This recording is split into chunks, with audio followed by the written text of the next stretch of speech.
Can you hear me now, Eddie? Okay. My name is Linda Adams, and I'm arranging the history talks for the museum this year. And Roberta has said I can introduce her, not that she needs any introduction, but Roberta's going to tell us today about growing up in New Kernville. Her parents, Al and Eileen Piazza, came here in the early 1950s and built the Pine Cone restaurant, and then 5 years later the motel. Roberta was born in 1955, and shortly after the dam construction, Lake Isabella Dam construction, was finished. Kernville was a brand new town, growing up around Circle Park and Riverside Park. The community buildings of the Methodist Church, the Oddfellows Hall Community Building, and 20 or 30 houses had been moved upriver from Old Kernville because it was being flooded by the rising waters of Lake Isabella. Roberta grew up working for her parents at the Pine Cone and graduated from Kern Valley High School. Shortly after she graduated, she was hired by TV Channel 23 in Bakersfield as the weathercaster.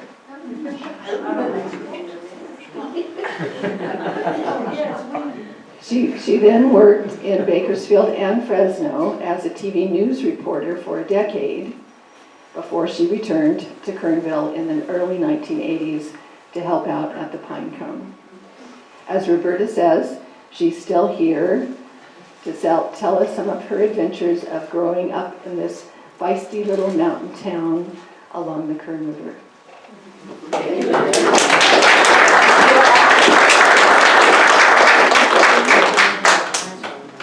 I'm on, so I'm going to make sure that so we can get the levels right so everybody can hear me from the speaker back there and from the speaker up here. I am going to limit my my storytelling from 1955 to about 1965. So basically until I'm about 10, 11, 12 years old. That's the part of the story that I'm going to tell for this time around. Maybe if you like me, I might come back. I don't know. Let's see.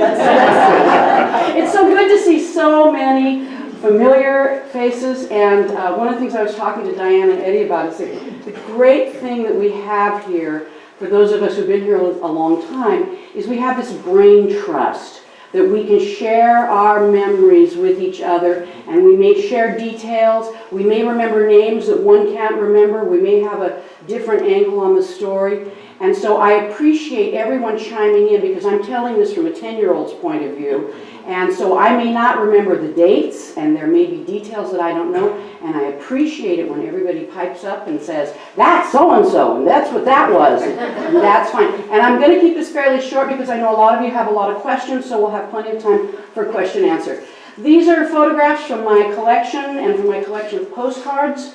My house looks like a whirlwind has gone through it because I have torn things out from every corner and it is strewn hither and yon, and these are some of my favorites that I picked to share with you. We have the house lights, please. They want everybody to sign in. Do you want to turn down the house lights a little bit?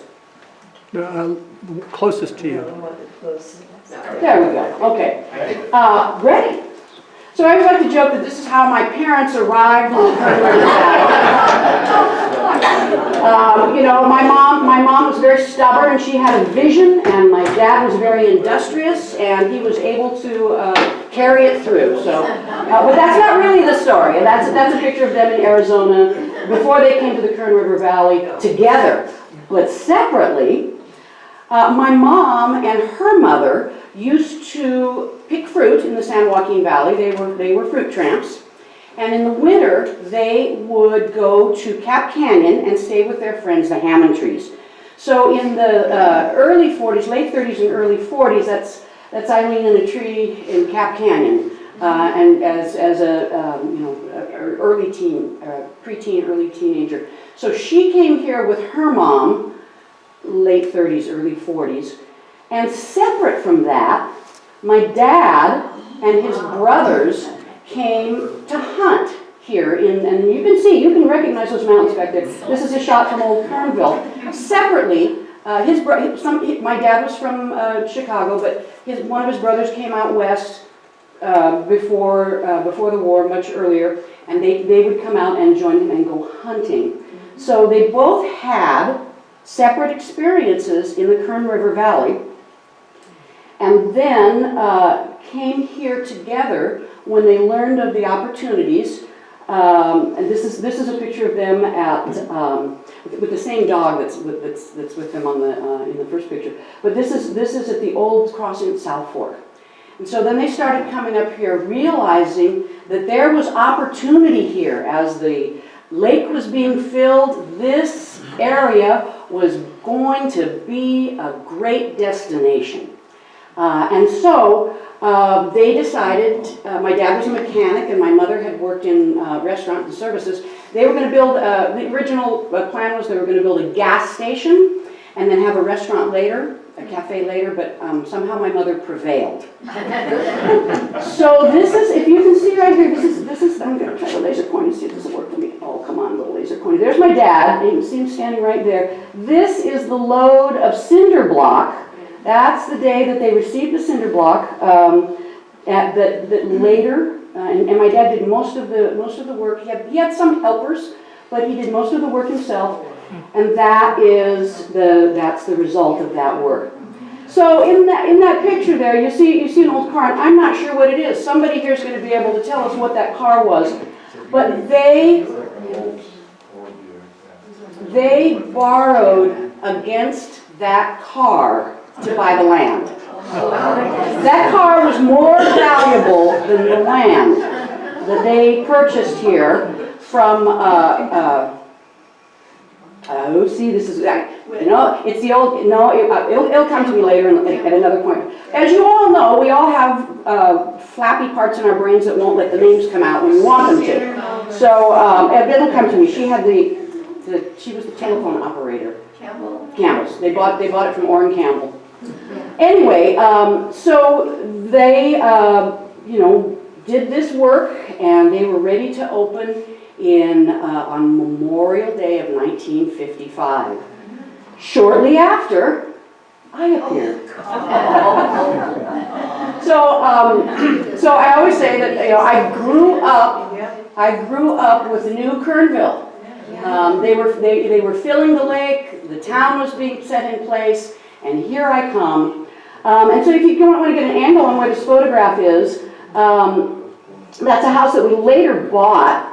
But this is at the corner of where the pine cone is now, looking across where the bridge would be to this side of town. And as you can see, there is nothing there.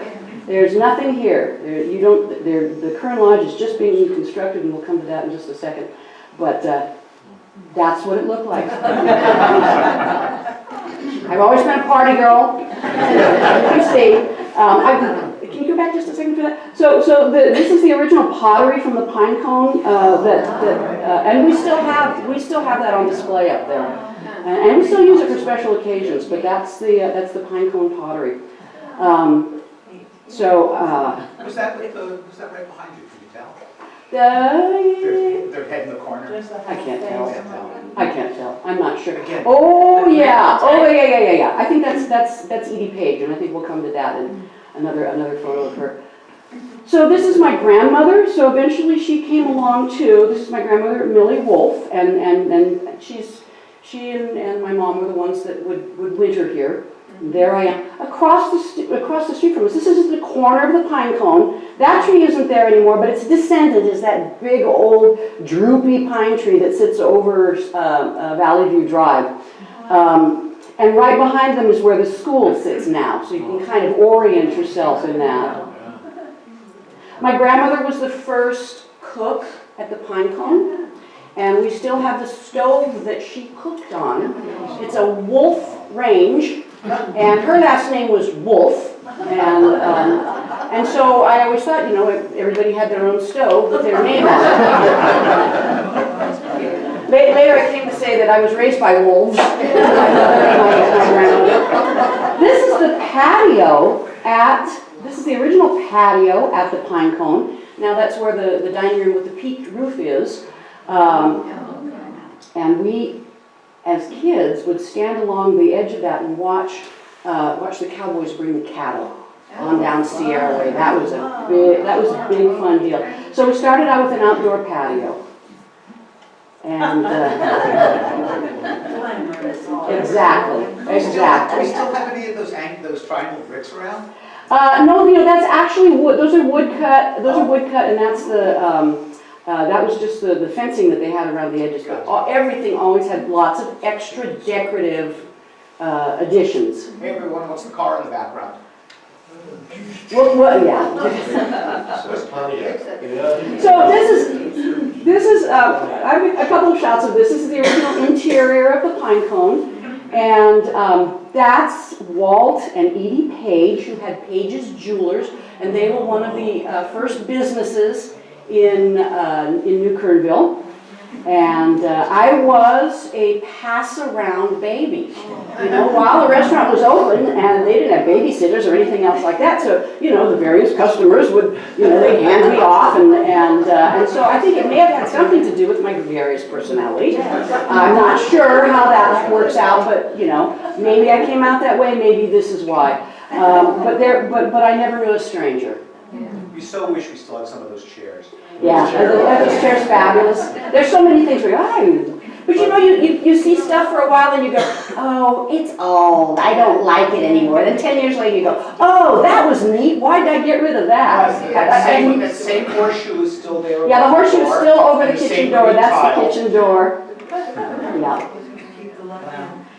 So, when I was a kid, the jukebox was a huge deal there. So when they opened the cafe, breakfast and lunch was what people came for. And during that time, a lot of construction was still going on. So all of the road crews from the county, a lot of Edison work was still going on at that time. A lot of construction, so breakfast was hopping busy. When I got a little older, I used to go cage quarters from the customers, well, dimes actually, dimes and quarters, to go put in the jukebox. And I can still probably sing all the songs that are on the jukebox, and often do. I remember them very well. And there's the cigarette machine over there, and I remember, what a big deal it was when the man who serviced those machines would come and, he'd get out his coin counter and lay all those coins out, and it was just fascinating to me as a kid. Carl Weber. And that's my dad. There's Al, and then my Carl Weber grandmother. was the cigarette guy, some back here. Carl Weber, yeah. Carl Weber was the cigarette man, and then later it was Mike Thomas's mom and dad. They had the concessions then. Again, I was always a party girl. Here's, I don't know, I only know a couple, I know my parents, Al and Eileen, and that's me, of course, and my grandma there, and Walt Langston, who was, we'll talk about a little bit later, but I wanted to show that because there's the Kern Lodge under construction. That's the Kern Lodge right there, just in the framing stage. In the framing stage.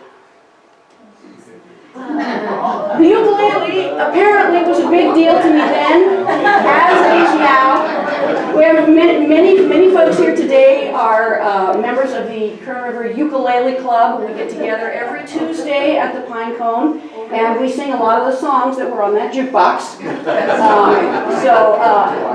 The ukulele continues forward. It seems to be a theme. And notice you're playing it right-handed even in here. Yeah, that's true. I'm left-handed and I play it right-handed. So, when I was little, we didn't have stores, we didn't have services, we ordered our clothes from the catalog, and for family photographs, a photographer would come to town, and he set up his wares, and everybody would go in and have your family photograph taken. He had a little portable studio, and that's from that era. Go ahead, Josh. Okay. So, yeah. Look, you can look around here. I'm not exactly sure where they shot this from, but it was always exciting. The tradition of film and movies from Old Kernville, definitely swept through New Kernville, and it was always exciting when there was going to be a movie made or a television crew came to town.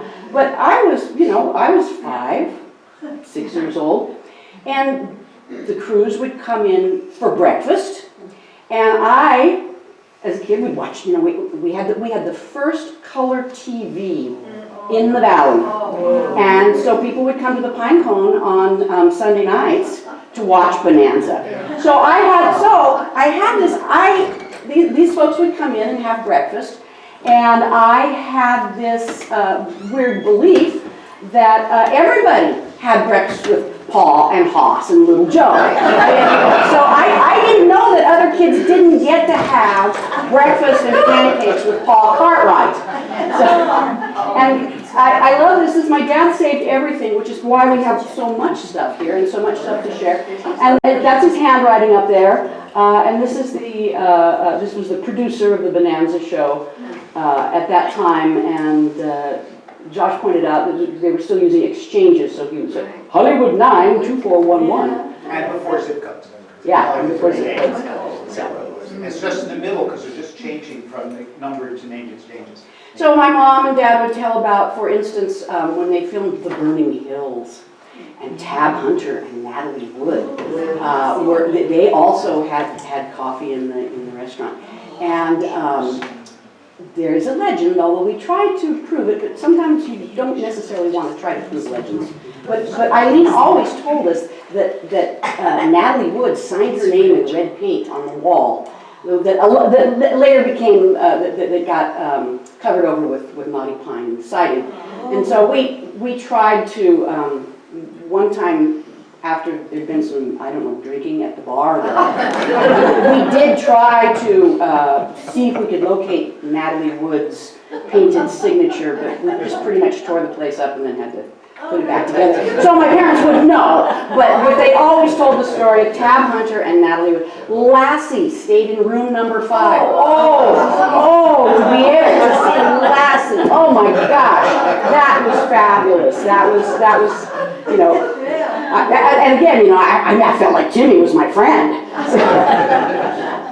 So, I went to school here in the Kern River Valley. This is before there was a school in Kernville. So we rode the bus every day to Wallace Elementary School in Isabella. Woodrow Wallace was the principal. And I went through every grade and graduated from Kern Valley High. And I have all of these photos, and I can remember all of my teachers very, very clearly. And one of the things that I'm going to talk about a little bit when we get further is the feeling of new and old. The school was new. In Isabella, it was brand new. Everything was brand new, but the people who had worked there had worked at the old school. Woodrow Wallace taught in Old Kernville. So when I talk about how we got our goods and clothing, of course the Sears and Montgomery Woods catalog, of course. But there would also be traveling goods peddlers. And I remember I was so excited by this particular little sweater that I'm wearing here. If you can't figure it out, that's me. That's me. He had a book, and it had fabric samples and colors, and you could feel the stuff. And I got to pick what color I wanted the sweater to be and what I wanted it to look like. So I was so proud of that. As you can see, that I wore it for a first grade photo. And I can still name a lot of the kids in that and remember them well, and some of them I'm still friends with. 6 boys and 14 girls. Yeah. So every day we rode the bus to school. We caught the bus at first when I was a little kid up at Primo's. Primo's had the best rack of penny candy. And that was another thing. I could go through the restaurant where people drop change out, go through the booths, find where, I always had the best little bag of candy, and I was always in trouble for eating candy in school. But we catch the bus there and ride to Isabella. I love this painting by Norma McClure, and I have it in my office, because it shows the waters of Isabella rising up and drowning the trees. And this is one of the things that I remember very vividly as a child, is worrying about the trees. So I love this painting, and Norma McClure is a known Western artist. We've been collecting her stuff, and we have a number of pieces of it. And if you remember Ewing's of yore, when they had the painted backdrop behind the bar with Jean Holbeck's carved animals, we have that diorama that she painted, and it's up at the Pinecone now. And when all of you come up to visit, and when you come to the ukulele club meeting, you can see it there. So here's a view, a great aerial view of old and new. It's old to me now, but it's New Kernville, freshly laid out. So if you peer here, you can see there's Riverside Drive. Let me get the little laser pointer to go. And we can talk about this more a little bit later. You can ask specific questions. There's Riverside, right, there's the bridge. Here's the one stop. Here's the one stop there. Yes, yes, it was the Kern Corner store. This was a little motel. Later there would be Robin's Cafe there. Here's where Cheryl's would be. There's the fire station. And this is what is now the Kernville Inn. In those days was the Powell Ranches. And these buildings were brought up from Old Kernville. And then this is what I really love about it. Josh, go ahead to the next one. There's one under construction there too. I'm curious which house that is. Right. That's a two-story building that is now used as not the bed and breakfast. The bed and breakfast came much later, but that two-story house is now the Kern something or other adventure. Right. Yeah. Okay, so I love this so much. I blew up this particular shot because look at there. There's your Circle Park with there is Circle Park. So it's really, I've got some closer shots, so we'll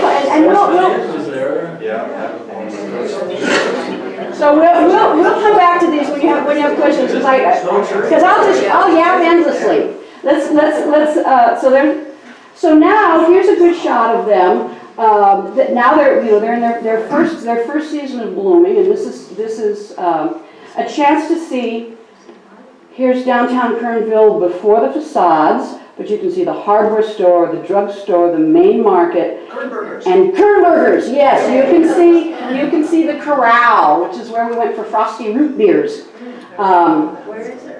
Where the corral, right there. That was the corral, and that was a hamburger place. And outside, you could sit out there and have a Kernburger and a root beer in a mug that had been in a freezer, and the condensation would slide off of it. Oh wow! Here we are 10 years later. So this, I kind of like, I bookend this 10 years later to see, how well the trees have done. Yeah, how well the trees have done. What's the wagon in the picture for? This is, you see that wagon up in front of the Chamber of Commerce building? Okay, that wagon used to sit down in the middle of town, and it would say Whiskey Flat or Bust, or it said Kernville or Bust. But this was a genuine wagon, and it was just a piece of history at the time, and it was also a decorative object by the park. And now it kind of sits there, looking. Is that Rudy's truck on the left there? Yeah, I think that's Rudy's truck right there. That's Rudy. It says Carnation on it, I know. Here's another a pulled back version of.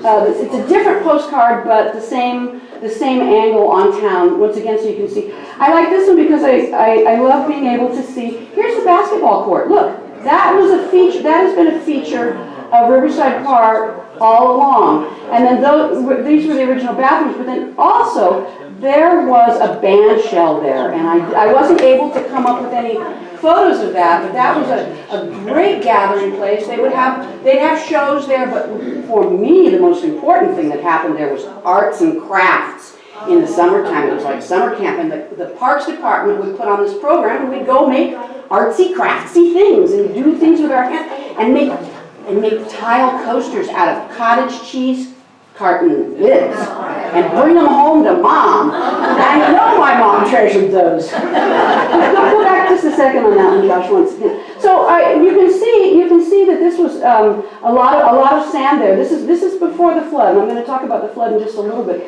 But you can see what a sandy area it was. Look, there's the swing sets. There's the swing set. Those are still there. That stuff it's been moved a little bit, but that stuff is still there. Okay, so this is the original construction of downtown Kernville. There's go back. There's the hardware store, and next to that, that's Kernville Drug. Oh. That's Kernville Drug, and then next to that is Page's Jewelers, and then there's the main market there, and then eventually that'll be filled in. So there's another building that'll be in between the two, but this is what the original construction was, and then. Okay, then,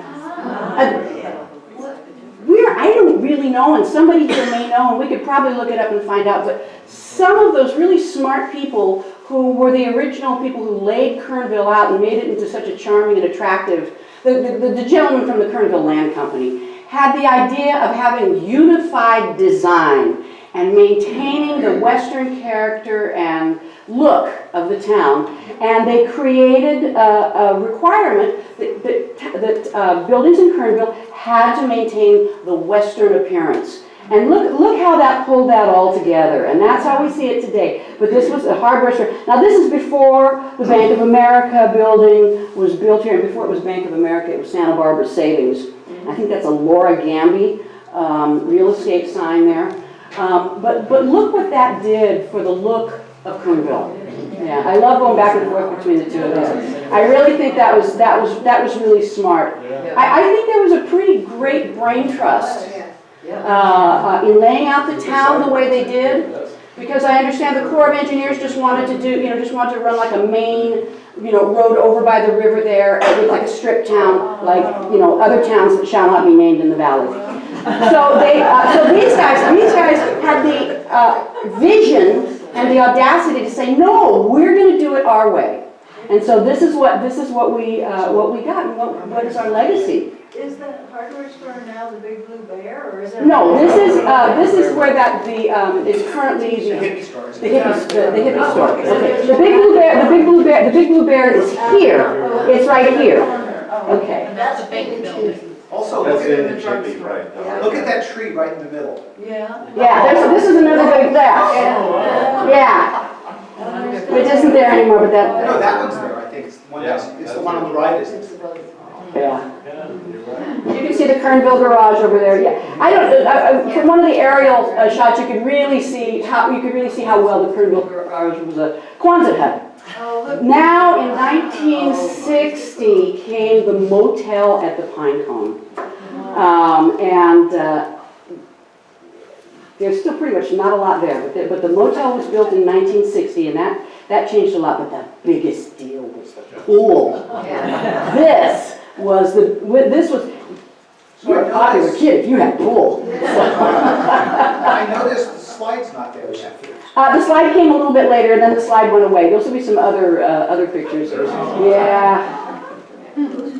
I always like to say that was when Lassie was there to visit, but I don't think that was Lassie. But I still would like to say that, so I can. That's when Lassie came to visit. My mother had no qualms about using our images, my sister and I, in her advertising. But and as you can see, once associated with ham, always ham. Look at the dinner price. Look at the dinner price. Probably about 19. Let's see. The ad doesn't correspond to the picture. The picture's older than the ad. Maybe. No, I'm not sure. No, I've seen the paper this is in. It's from, this is early 60s while you're younger than that. Okay, all right. Well, I see I'm missing some teeth in the front there. Or about to. So I'm not exactly sure. Probably this could be 66, 67. There, you'll recognize the sign. The sign still stands in a different spot, but there's that sign. And you know, I can see price. Okay, now things are changing. Prices are going up because my mother has painted out the $225, and I'm sure it's in the process of becoming $295, which was a big price jump for those days. Look at charbroiled steak. $2.99. Yeah, there's your charbroiled dinner steak, $2.99 steak dinner, complete. And look, here's the you can see James Market. Yeah, and that was built at almost exactly the same time as the Pine Cone. Nothing has to stop cars from going up. Let's go ahead. And here's some menu items for you. Yes, the daily special dinner for $1.95. And, you know, for the big spenders, here it is. Top sirloin steak and lobster tail. $4.50. $4.50. Glass of wine, 35 cents. A glass of rosé, pink wine. Ice cold beer, Coors, Bergie, Falstaff. Yeah. Champagne's $4.50. I do like, yeah, it's a rock, look at rock lobster tail, $3.30. So this is I love this panorama of the motel, the pool, and you can see there were these big cottonwood trees all along the front that shaded the pool area, and that's me and my pony Red Man there. Yes, that was my horse. We had horses and ponies, and we'll have some. So let's there's a full shot. Here's what the motel rooms looked like originally. We were very proud of those. And they were modern. These were modern motel rooms. There were lots of little motels around here. With a refrigerator, that was a feature. Yeah, and we had a fish cleaning sink. In the room or outside? No, outside. It was out where it's been built over now. But as you can see, then here's the slide, which would probably wasn't a good idea to put it in the shallow end, but it looked good there. Slide and diving board, you won't find those things on a pool anywhere. But now you can see over here. Here's where Kernville Elementary will later be. That's where Kernville Elementary. And here's those beautiful trees that had to go. And we still have those metal red and white umbrellas. And Yeah, the umbrella. if we could find more of those, we'd pay almost anything. Yeah, we still have those. Those are still in service. So yeah, the pool was really popular, really popular. And during the winter snowstorm, look here, you can see here's that sign that's on the back of the building. It's still there. Only it's just been moved. Everything is pretty much still there. It's just been moved somewhere else. And again, back over there is where the middle school was. We had to get everything from Bakersfield. You know, when they had the restaurant, we drove every Wednesday to Bakersfield. And they took me with them, you know, although later I couldn't get out of school, but they took me with them every Wednesday to drive to Bakersfield, to go to Smart and Final, to buy canned goods, to buy food, to buy all of the supplies. There were no deliveries, other than the milk delivery, other than the carnation truck. Other than the carnation truck, pretty much everything came from Bakersfield. So the Miracle Hot Springs Resort was the most welcome sight to a car-sick child who could get out and get a bottle of 7-Up for the rest of the ride. Because you know, if you've been down the Old Canyon Road, and I pretty much know everybody here has, those first curves are bad. Yeah, they're bad. And so this was the most welcome spot, and it is, I think, one of the most dearly missed locations, the Miracle Hot Springs Resort. You know, you walk inside and there was the post office, there was the little grocery store, there was the restaurant, there were the rooms upstairs, and it was like a mirage rising up for the queasy kid. And that's how we get to Bakersfield, and it just stops going both directions because you know the S curves would be. Did it burn down? It did burn down. Was that Ruby Dot? Yes. Yeah. That was Fred and Ruby Dodds had it when I was a kid. This is the summit. This was one of our favorite outings when I was a kid to get away, especially in the summertime, to get off the valley floor. This was the Summit Lodge at the top of 155 at Greenhorn. Now when you go up there, you see the Caltrans shed there.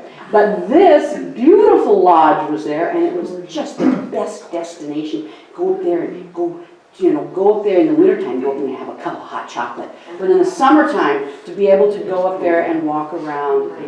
And this, I don't even know what year it burned, but I remember it fondly. It was a great spot. And they have a Summit Coors sign Lodge. and a Budweiser sign in the window.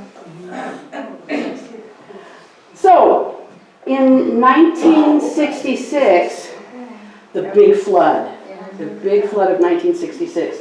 And I was 10 years old, 10 going 11 years old, and I stood at the corner of what is now where the sandwich deli is, and in those days it was the post office was there, and the Cozy corner. the post office was there, and it was the Cozy Corner. Yeah. It was a Cozy Corner Cafe, and I stood there with my parents at about 10 o'clock at night when the big surge came, because our house was just up the street, and so to have the memory of seeing these trailers being washed down, these structures, these large, what seemed like, impossibly large buildings, washed down, hitting the bridge, going underneath it like accordions. I mean, it was boom, underneath, boom. And then it was still light enough,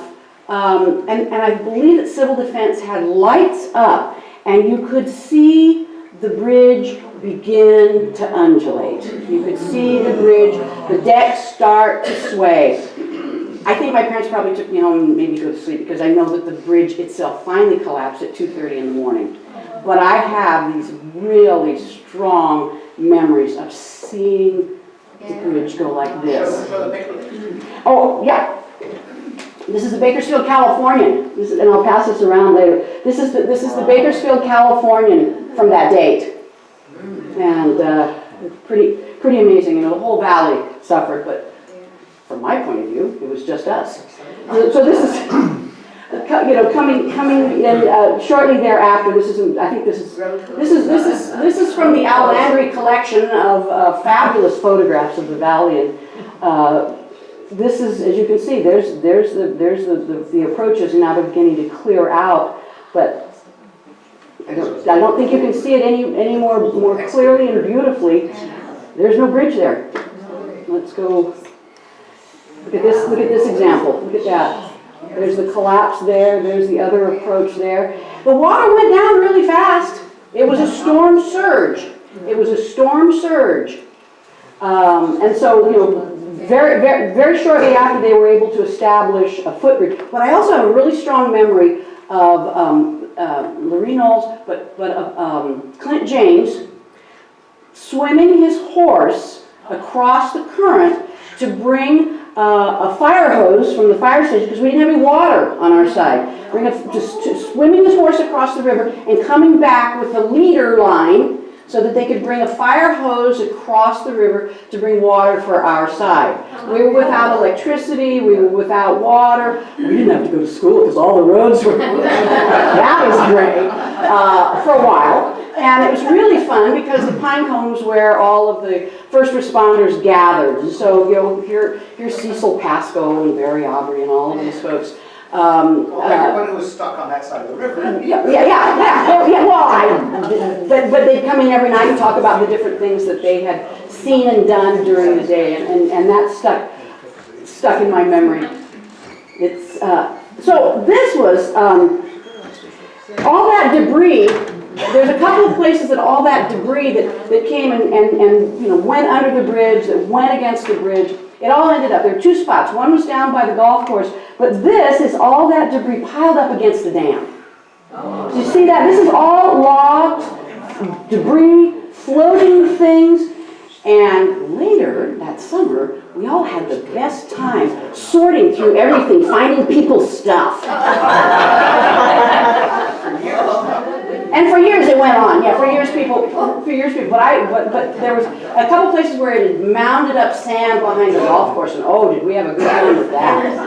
I saw a few things. So then a temporary bridge was placed across there, and this is where Frandy Park is now. That bridge was brought in, I believe, by the Army Corps. And then down below, there's a causeway for the heavy equipment to go back and forth. Yes. It's a one-way bridge. Uh-huh. Yeah, that bridge doesn't look like it was for vehicles. This bridge, down below, no, this bridge was though. This is where, there was a stoplight. And the stoplight, there we go, here's from another angle, this is from the other side. So, we had a stoplight in Kernville in 1966. This was big, you have to wait there. But it had wood planks on it, and so every time a car would go across, you'd hear go, boom, boom, boom, boom, boom. You could hear it all the way up at our house. Now we're back at the Pinecone. Now we're heading toward the mid-60s, and my mother decided she really liked the color pink. So this is the pink room, and there in the middle is our sparkling water fountain, complete with counter around, and that was a very popular place for people to sit and enjoy. She saw one of those fountains somewhere, and she said, well, we have to have one of those. And birthday parties always, and I love this one photo in particular. That's my little sister there, and then me at the end. There's Gilda Langston, and Gilda Langston was an artist, and she and her husband came. She was a school teacher and artist, and she came every summer and stayed at the Pinecone, and she would sit and paint. She did plein air painting, and we donated one of her paintings to the museum, and it's a picture of the old Burlando house that was here before the annex, or in this area before the annex was on this spot. But that's me at the end. Next to me is John Crawford. He was my first friend. I was the first kid that I met. I thought I was the only child in Kernville. It wasn't until I got on the bus for kindergarten that I realized that no, there were more of my kind. But he was the first one that I met, and he was more like a little adult than he was. But he had a great career, very smart. He was always Eddie's nodding, and he was the smartest boy in school. Kernville directly to Stanford. Yeah, he went from Kern Valley High directly to Stanford, and had a great career, and is now the board chairman of the Pacific Crest Trail Association. So he continues his connection with the Kern River Valley. The blonde is Kathy Thompson. Her dad was the druggist. The first druggist of Kernville drug, and the other girl, the other blonde is Elaine Morris, and her dad was the superintendent of the power plant at KR3. And you didn't point out that John's parents owned the Kernville. Oh yeah, no, John's father built it. John's father was a contractor. Oh, he built it? Yeah, he built it. Bill Sullivan? He built it for Bill Sullivan, yeah. Whiskey Flat Days was a big deal. And my mother really liked to, she liked to festoon things. She was very creative. And so she, as you can see, festooned us a lot. We had very elaborate costumes. I haven't mentioned the ponies and horses, but we had ponies, and that's of course a dress that she made for my sister. Let's go to the next one. I think you might be right behind her. I think I am. That's my pony Red Man right there. And there's another set of costumes that she sewed. She was, and here, because it wasn't enough just to make something for all of us. She also had to make a costume for the horse. And that's my. And I love this from the Kern Valley Sun. Dolores and Roberta Piazza of Kernville won the grand sweepstakes in the pet parade during Whiskey Flat Days through the oversight of the sun. We were omitted, but their pet horse, Red Man, won for being the best dressed, in all things, a pink satin dress. The girl's mother should be given a lot of credit for making the dress. It takes a lot of nerve to even attempt to sew a dress for a horse. There's my mother in a nutshell. There you have it, right there. I was really lucky to kind of grow up under the influence of artist and Gail Walker, and I hold them close in my heart. Artist gave me a love of poetry.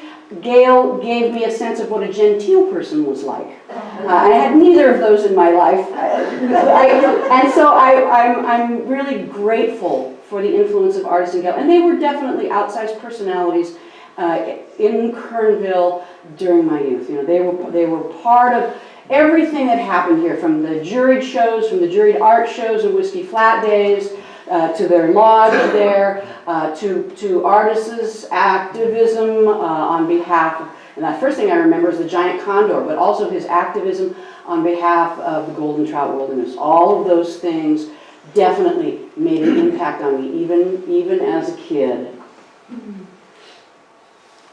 It was a great place to grow up. This is another of Norman McClure's kind of idealized visions. This thing was in the Westerner. The Westerner was a fabulous Western supplies for horse tack, and where you went and bought your school clothes, where you went and bought your jeans, where you tried to... Anyway, so this was in the Westerner for many, many years, and when it became available, I had to have it. And we have that in a number of her other pieces. But this really was a marvelous place to be a kid. We were so lucky. I mean, there were some oddities, you know, growing up in a new place where all the houses were old. But there was always a sense of anticipation. This is going to be the next big thing. And it did grow, and lots of things happened, but for those years for me, there was a sense of anticipation, but a sense of freedom. A chance to be a kid, although I always worked at the, you know, I had to do my chores at the restaurant, but we had a lot of freedom. We rode our horses all over. We were free-range kids, and of course the other side of that was no matter what happened to you, it would get back to your parents really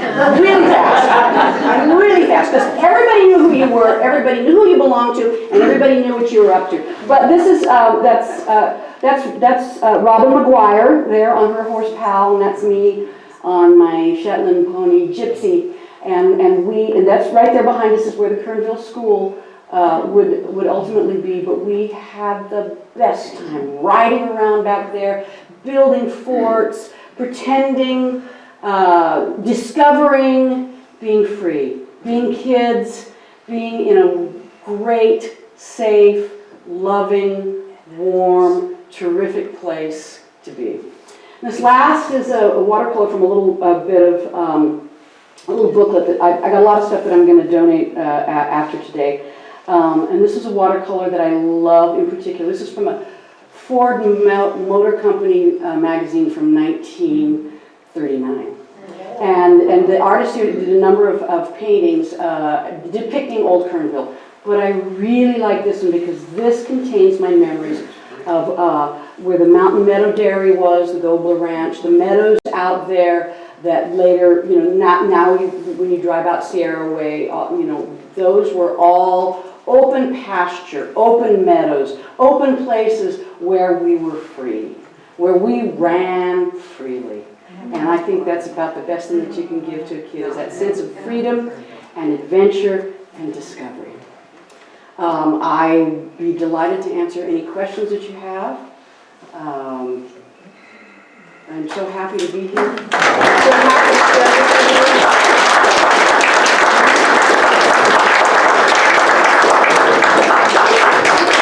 I was a lucky kid. How long was the Mountain Meadow Dairy? How long was the Mountain Meadow Dairy a dairy?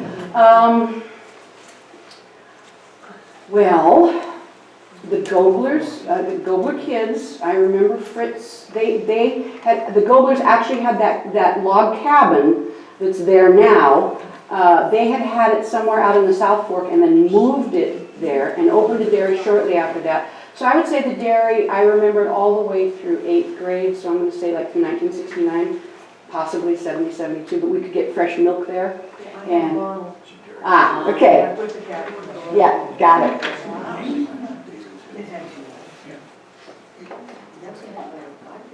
I thought you guys had lots of questions.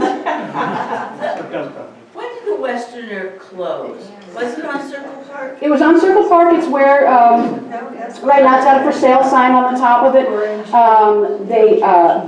The original owners lived upstairs, and then their son also later lived upstairs. But it's right over there. It's the 2-story building on Circle Park, and it was a great place. Yeah.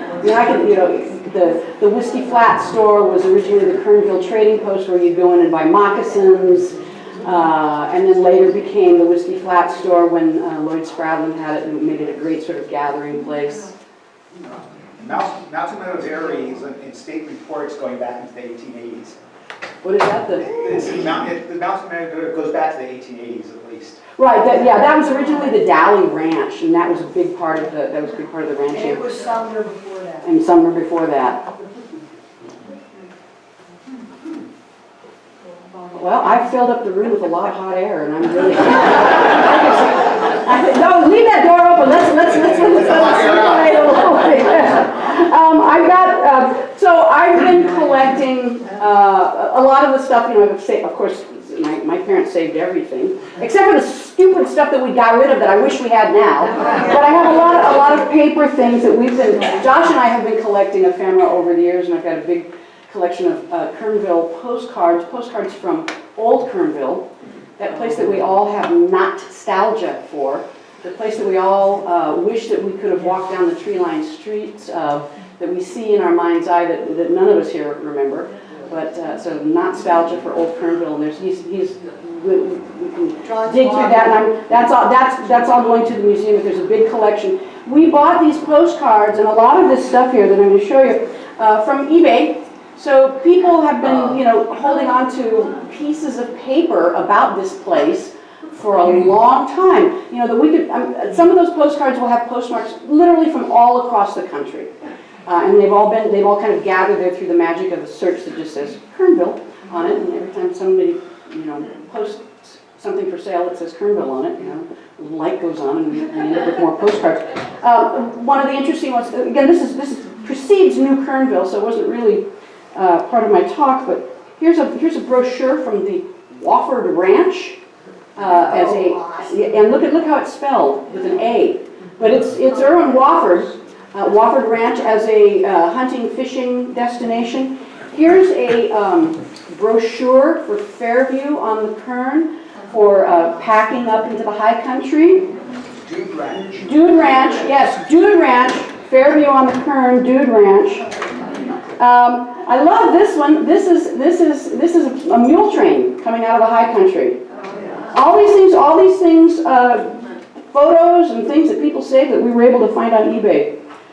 I love this. This is Claire Trevor, rock sitting champion. A new high in rock sitting was achieved by Claire Trevor on location in Kernville, California. The players are co-featured in the Fox film Wild Gold production. And the treasure of all treasures, this still from the treasure of Sierra Madre. And you can look at when you come up here after this and look closely. You will see familiar shapes of the mountains behind them. So this one is a great score. And some old dam stuff, and of course the Bakersfield, California. It's fascinating what people have saved and how you can bring it back to life. So, yes. Okay, this is a shameless plug. Please. If you have silver treasures, okay, we've been getting a lot of stuff. We don't have to keep it.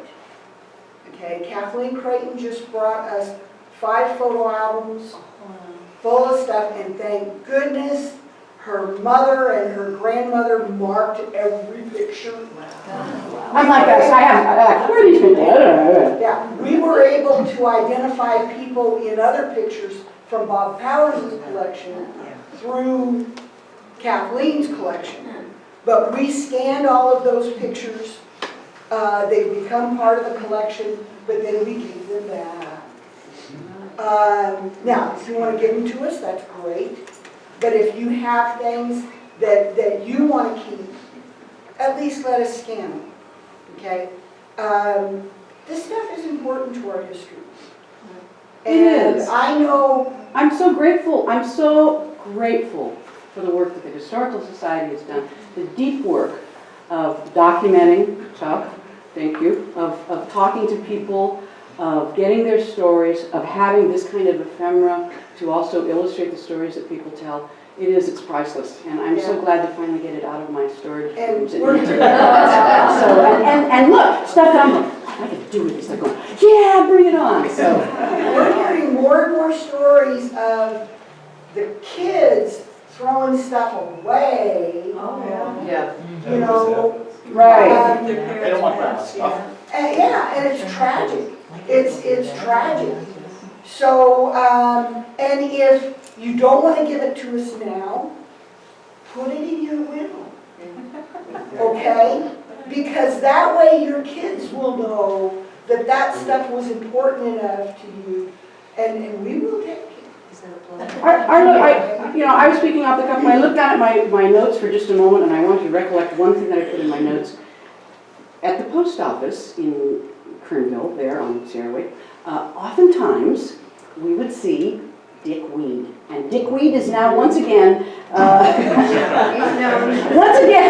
iconic figure. And so I just wanted to recall this funny man who always had a guitar in his hands and a kind of a navy pea coat. And I have recollections of him sitting in the corner of the post office playing his guitar. And sometimes the sailor hat. Little sailor hat, yeah. Did you ever see him sleeping in the post? Yes, that's what I wasn't going to say that. Yes, I saw Dick Weed sleeping in the post office, but he played his guitar there too. So. My question, as much for you as for the house. We're not sure who the first kid born in New Kernville was. Of course, Roberta's really I was born in the hospital in But Bakersfield. our theory is that Roberta might be the first New Kernville child. New Kernville We're not baby. sure. We're looking for. I don't know. Like I said, I'm certain I was, but that's because I didn't see any other children. I want to make one more plug to kind of extend what Diana said. We're also looking for audio histories. If you can interview a member of your family and or have your own stories to tell about Kernville and the rest of the valley, we really would like to have audio stories, memories. We have a few. Bob Powers did a few. Boxes of But for some of the people that have already gone, but we would love to have Oral more histories. memories, as many oral histories as we can get.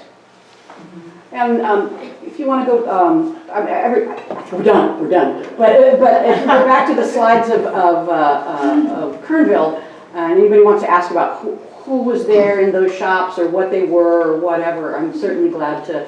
But thank you. Thank you so much for coming. I want to thank Linda for inviting me to do this, for inviting me to come and share my stories in a setting like this. And when you see me on the street, ask me stuff too. I really appreciate it, and it's been a terrific process, going through things and kind of collecting my memories and reliving them. And that's really, that's the precious part of them, is being able to, and that's one of the reasons why the museum is so much fun, to be able to kind of say, oh yeah, I remember that, or I forgot that. Was this recorded? Yes. Where will it be available? Jim? Give me a week or two and we'll have it on DVD here at the annex. Yeah. Okay. And I have a lot of friends that couldn't come today that work during the day, and Josh suggested that I do it again up at the Pine Cone, so I'll do it some evening up at the Pine Cone, and it'll be completely different because I'll remember other stuff and I'll add things that I might have forgotten to put in today, but we'll do it again and I'll make sure that everybody knows about it. Linda? Wait, hold on. I have to turn this one off so she can turn hers on. Thank you, Roberta. So we give our speakers for the history talks a year membership to the museum. So Josh and Roberta are already, of course, members, but this year they won't have to pay. So also. But we're going to. On this question, Gene has been recording this. He records all of the history talks. So we do have both the video and the audio then here available at the annex. So a little bit about what's coming up next, and then you're all free to go and ask questions or talk or tell stories or whatever. Our next speakers, and Roberta led up to this great when she had the picture of artisan Gail Walker. Our next history speakers will be on a Saturday because we wanted to try out for the people that are working and can't come during the weekdays. It will be Jean Vergate and Larry Holocaust talking about, from the book that they wrote based on the archives at the Walker House, artisan Gail Walker and the 40-year quest to save a wilderness for the Kern River's ancient fish, the golden trout. So that will be on Saturday, April 25th, here at the Annex at 10 a.m. And these books are for sale over across the street at the country store at the museum. And in the back,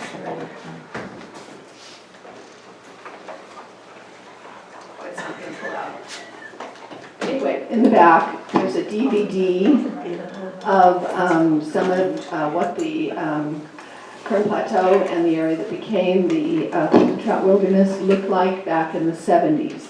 And you'll see on that DVD why the big push to do the wilderness. So besides all the color pictures and stories and information in the book, there's also that DVD in the back of the book. So let me see. So that's our next history talk is April 25th, 10 a.m., Golden Trout Wilderness. And then we're going to skip ahead. The other two that I have in the works are, the next one will be September. And that will be our own Charlie Gregory, longtime retired teacher here in the Valley. And she's going to be talking about the one-room schoolhouses and some of the teachers that came here to teach back in those days, including some rather locally famous women that came here as teachers and then married the local men and spent their lives and raised generations of families like Ella Smith and Quinn Smith and Gail Walker and others as well. So that will be in September. We haven't set the date yet. And then I just got a call back from a speaker that I'd contacted about 2 weeks ago, leaving a message. I'd kind of given up hope, who will be here in November. He had just returned from the latest snow survey of the upper Kern River. He's been doing this for 40 years plus. I forgot to ask him exactly how long. He's written a book about the history of snow surveys here in the southern Sierra Nevada mountains. And so he will be here in November. Eventually we'll have his book for sale over at the country store. We haven't gotten it yet. And I would recommend that as summer reading because it's a book about spending all these years he spent in the high Sierras in the wintertime.